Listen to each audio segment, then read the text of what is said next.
Shalom, Messiah in Christ bless you all. This is Officer Emmanuel. So today, we will be going into the history of our own brothers, our brethren, whom they call Native Americans, but according to God, the tribe of Gad. We're talking about Thanksgiving worldwide, but those who know the truth knows, historically, Thanksgiving is about genocide. That's why we call it Thanksgiving, because it affected us as a people. We are talking about the massacre of our own people, our own blood brothers. What did they say commonly about Thanksgiving? This is what it said. The first Thanksgiving was a harvest celebration that took place in 1621 in Plymouth, Massachusetts. This happened in the fall of 1621 between September 21st and November 9. Who celebrated this? The celebration brought together at least 90 Wampanoag people and 52 English people. The pilgrims gave thanks to God for a successful harvest after a year of scarcity and sickness. They also celebrated with a harvest home tradition, and that involved food like deer, cum, shellfish, roasted meats, native wild plants like cranberries, Jerusalem artichokes, and Concord grapes. The colonists probably didn't have potatoes or wheat flour or an oven or butter, so they likely didn't have pumpkin pie or sweet cranberry sauce. The celebration included ball games, singing, and dancing. That's what we were meant to believe. Now, let's have an adult conversation. What's the truthful nature of what they call Thanksgiving, which in all truthfulness, in all reality, is Thanksgiving, massive genocide of the Native Americans, God's chosen people from the tribe of Gad in the nation of Israel. So now let's go into the real fact. There is no evidence that the Wampanoag people were even invited in the first place. An account from the time said 90 members of the Wampanoag tribe were present and makes no mention of invitations. Today, there's these lies being taught in the school system about the Pilgrims and the Native Americans. That never happened. There was no invitation. There was no peaceful celebration. There was no unification of two different races to celebrate and give thanks to God, which in this case would be the God of the Native Americans, because what? They are of the tribe of Israel. Let's continue. Some experts believe that these 90 men were an army sent by a Wampanoag leader or Samakian at the sound of gunshots, which turned out to be part of the celebration. These gunshots came from the colonists, and it alerted the Wampanoag tribe to be on alert and be watchful against the people shooting the gun. There was never an invitation for any peaceful celebration or whatever they call it today. Let's continue. In their first encounter with the Wampanoag people, the pilgrims stole the tribe's winter provisions. Again, in their first encounter with the Wampanoag people, the pilgrims, which is the European, the white people, the Caucasians, the Edomites, Idumeans, stole from the tribe's winter provisions. So these men were thieves. What did the Bible say? Let's read this. The book of Psalms, chapter 55, verse 20. He had put forth his hands against such as be at peace with him. He had broken his covenant. God here is revealing the colonists. He's revealing these Caucasians that moved from Europe to the West. These people came all in the name of peace, and the natives received them. Let's see what God said about them, because this is prophecy. This is prophecy we are reading right now. Let's see. He had put forth his hands against such as be at peace with him. He had broken his covenant. What did he do? What did the colonists do? They put forth their hands to slaughter the Native Americans and take their land, stole their provisions, which we will read about as we keep going in this video. It wasn't until later that Osamakwen formed an alliance between the groups. Even then, the alliance really only existed because the Wampanoag people were ravaged by diseases brought by European colonizers in the years prior. It was less about intercultural harmony and more about survival made necessary by the actions of the settlers. So, what we're reading here is diseases came through the hands of the Caucasians to the Western world, what you know as America today. Prior to that, there was no zoonosis disease, and we will read about that later on. We will read about this later on in another article. Disease followed them to the side, and that same disease ravaged our forefathers, the Native Americans, the Wampanoag tribe. And what happened? That forced their hand to do what? To form an alliance, to make peace. What did the scripture say about these evil men, these pilgrims, these people we call Caucasians to the white people? What did the Lord say about them in the prophecy concerning diseases? Let's see. The book of Revelations, chapter 6 and verse 8. And I looked, and behold, a pale horse. This is representation of the Caucasian race. And his name that sat on him was Death. And hell followed with him. Hell followed with him. That means captivity. Death from diseases. All right. And power was given unto them over the fourth part of the earth. Where is the fourth part of the earth?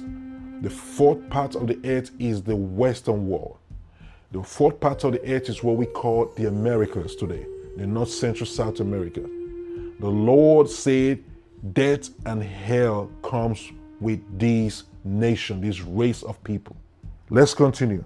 And I looked, and behold, a pale horse, and his name that sat on him was Death, and hell followed with him, and power was given unto them over the fourth part of the earth. See what the Bible said? Power was given unto them.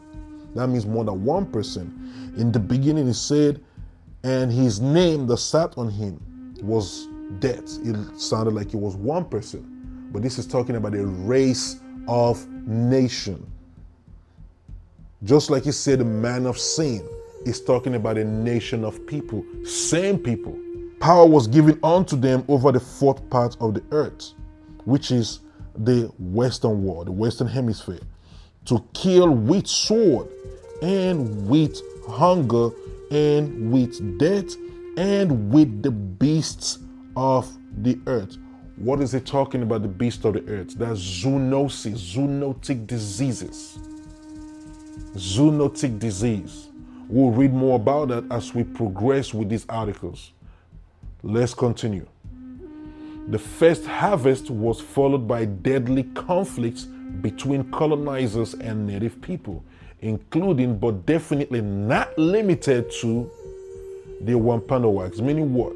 It's not only the Wampanoag tribe that these pilgrims caused problem for, bringing death, bringing diseases, bringing hell, which is slavery, because guess what happened later on?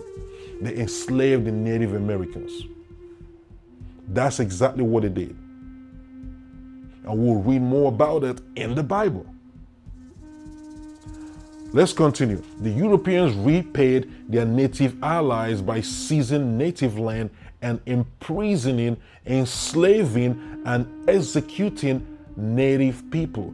That's exactly what we just read in Revelation chapter 6, verse 8. Let's read it one more time. It says, the Europeans repaid their native allies by seizing native land.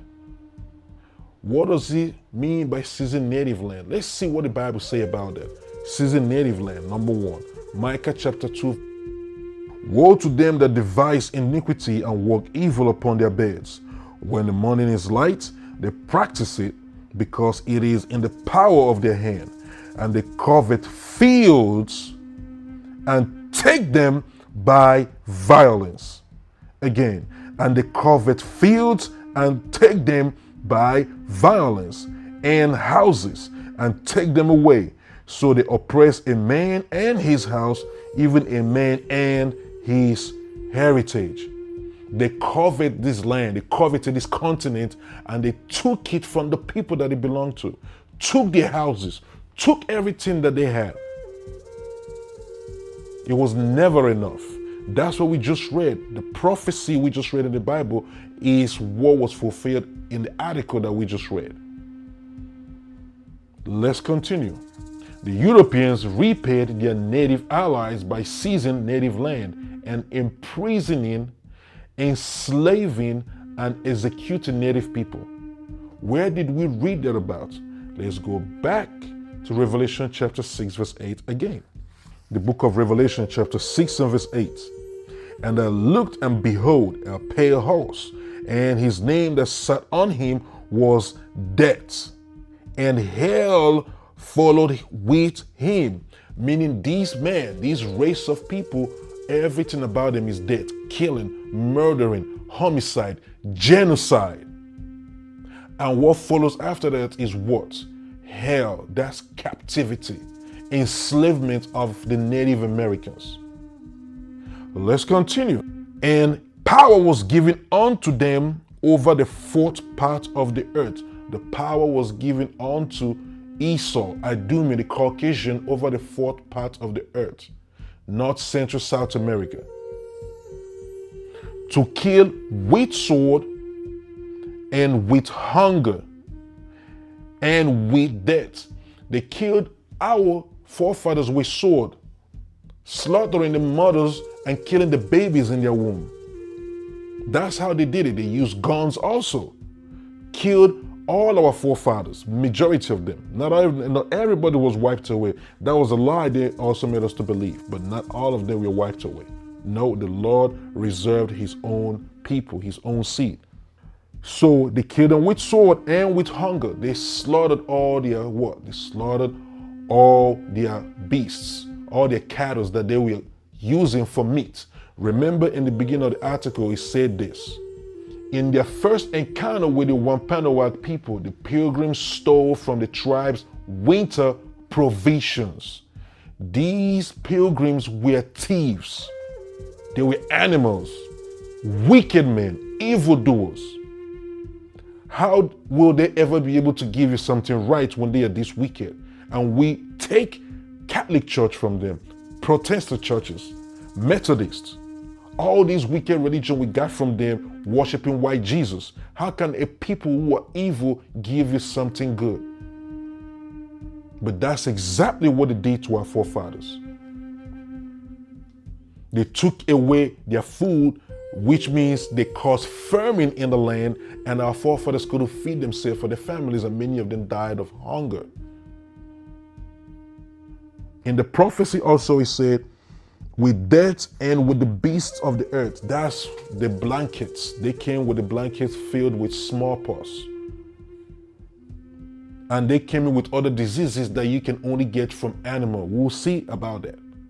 Pay attention. Following Thanksgiving celebrations by European settlers often marked brutal victories over native people. Pay attention. Following Thanksgiving celebrations by European settlers often marked brutal victories over native people, like the Pequot massacre of 1636 or the beheading of Wampanoag leader Metacom in 1676. Thanksgiving has nothing to do with thanking God. Thanksgiving has everything to do with celebrating the massacre, genocide of our forefathers, our brothers, our brethren, the Native Americans from the tribe of Gad, from the nation of Israel in the Bible. That's exactly what Thanksgiving was. Let's look at the scripture, Psalm chapter 55. Book of Psalms chapter 55 and verse 20. He had put forth his hands against such as be at peace with him. He had broken his covenant. If you know the history very well, you will understand that's what the European colonizers did when they came over here. They came as if they were coming with peace. And all the treaties that they signed with the Native Americans, more than 350 treaties, guess what happened to them? They broke all these covenants, all these treaties, never respected any agreement they had with the Native Americans who owned these land. Never respected them or honored whatever treaty they signed. Let's continue. The words of his mouth were smoother than butter. The white man that came to this land came with smooth words. And the worst one, the peak of it, was coming with the Bible, reading about Jesus, but showing a white image. Whereas in the Bible, Christ was a black man, was never a white man. Coming as if they come in peace and they believe in God, they believe in the maker of heaven and earth, and that all nations should be peaceful and lovely and come together and all the stuff. And our forefathers received them peacefully. But war was in his heart. All he came to do is to kill, massacre, destroy, steal and take away everything from the people that God gave it to. Let's continue. Psalm 55 verse 21. The words of his mouth were smoother than butter, but war was in his heart. His words were softer than oil, yet were they drawn swords. Yet they drew their sword and massacred our forefathers. That's why we call it thanksgiving. With that, we say shalom. What is a nation?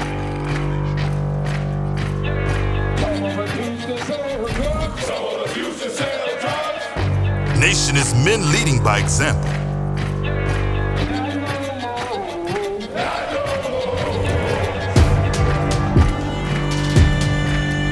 Nation is family.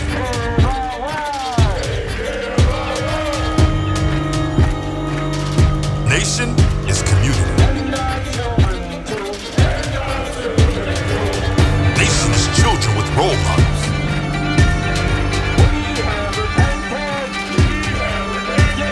Nation is unity.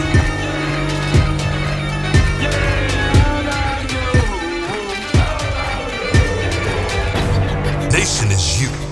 And